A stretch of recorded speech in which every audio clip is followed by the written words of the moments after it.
kids! My name is Joycey Horsey. Are you ready to read with me? Yes. Yep. Okay, let's go! Before we begin our story, don't forget to like, share, and subscribe. Today, we are going to read the book, The Biggest Christmas Tree Ever. Are you ready? Let's begin. Once there were two mice who fell in love with the same Christmas tree, but you had to see it to believe it. Everyone in Mouseville loved Christmas trees. Every Christmas, families all over town put up the biggest, most beautiful tree they could find. But first came Thanksgiving.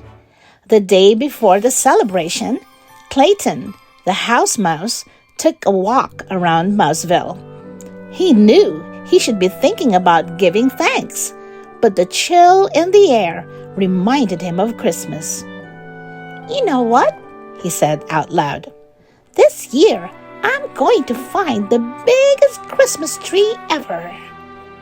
Not far away, Clayton's friend, Desmond, the field mouse, said exactly the same thing. That night, Clayton helped his mom and dad, his brother Andy, and his sister Trudy make a special cheese casserole and a nut pie for Thanksgiving dinner. Over at Desmond's house, Desmond and his brother Morris helped Uncle Vernon fix a big pot of vegetable stew and a cheesecake. Everyone ate much too much. After dinner, Clayton's grandma and grandpa sat in the living room, holding their tummies and grumbling. Over at Desmond's, the cousins from across the road stretched out on Uncle Vernon's sofa and took a nap. The following morning, Clayton woke up early. He wanted to be the first at Clara's Christmas tree farm at the edge of town. That way, he could have his pick of the biggest trees. Over at Desmond's house, Desmond tumbled out of bed with the same thought.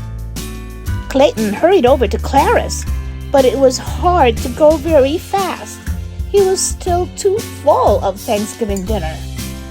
By the time he reached the Christmas tree farm, he was out of breath. He looked around. No one else was there.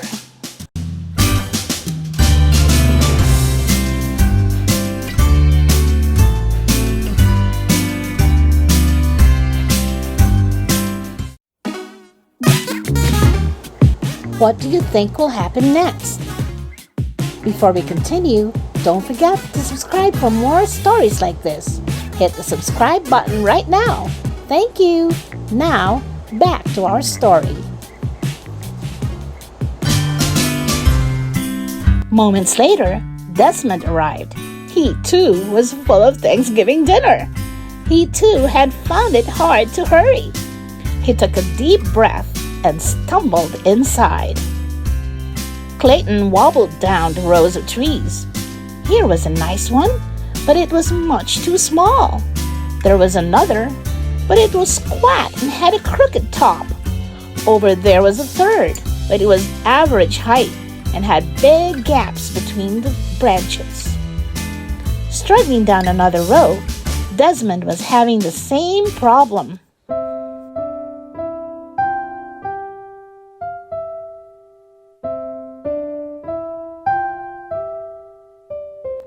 Clayton leaned against the tree. It was scrawny and not very tall. "I'll never find the tree I want," he said. "I'd better go home." And not far away, squinting at another tree, Desmond said, "I'll never find the tree I want. I'd better go home."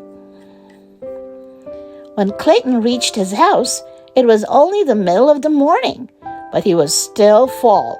And he was tired. He fell back into bed. When Desmond reached his house, he too went back to bed. Clayton woke up for lunch and spoke to his dad. Dad said, "Go out this afternoon. Walk to the far edge of the Christmas tree farm. The biggest trees are there. When Desmond woke up for lunch, Uncle Vernon told him the same thing. That afternoon, Clayton went out again. At the very same time, Desmond did too. Clayton walked to the far edge of the Christmas tree farm. He looked at one big tree after another, but none of them looked like the biggest Christmas tree ever. Down another path, Desmond was having the same bad luck. Starting to lose hope, Clayton peered around a very thick trunk. Desmond peered around the same thick trunk. They bumped heads and fell down. "I bet you're looking for the biggest Christmas tree ever," said Clayton. "I bet you're looking for the biggest Christmas tree ever," said Desmond. "Why don't we find it together?" said Clayton. "No one said we couldn't," said Desmond. They set out through the rows of trees. They looked and looked until it was almost dark.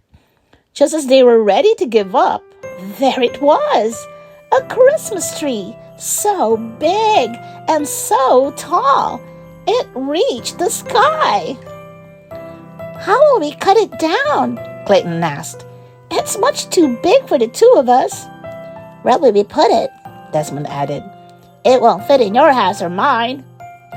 Clayton and Desmond smiled. Our families will help us, they said together. And that is what happened.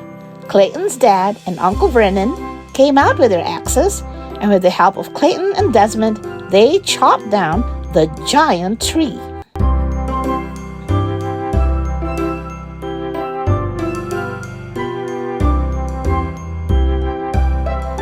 Both families called on friends and relations, and together they loaded the tree onto 100 red wagons and pulled it to Clayton's front yard.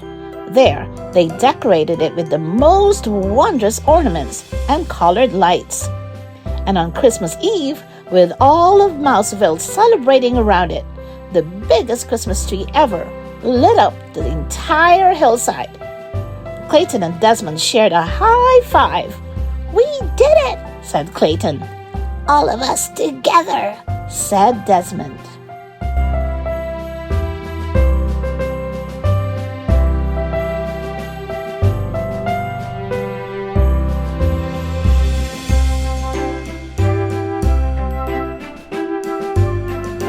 The end.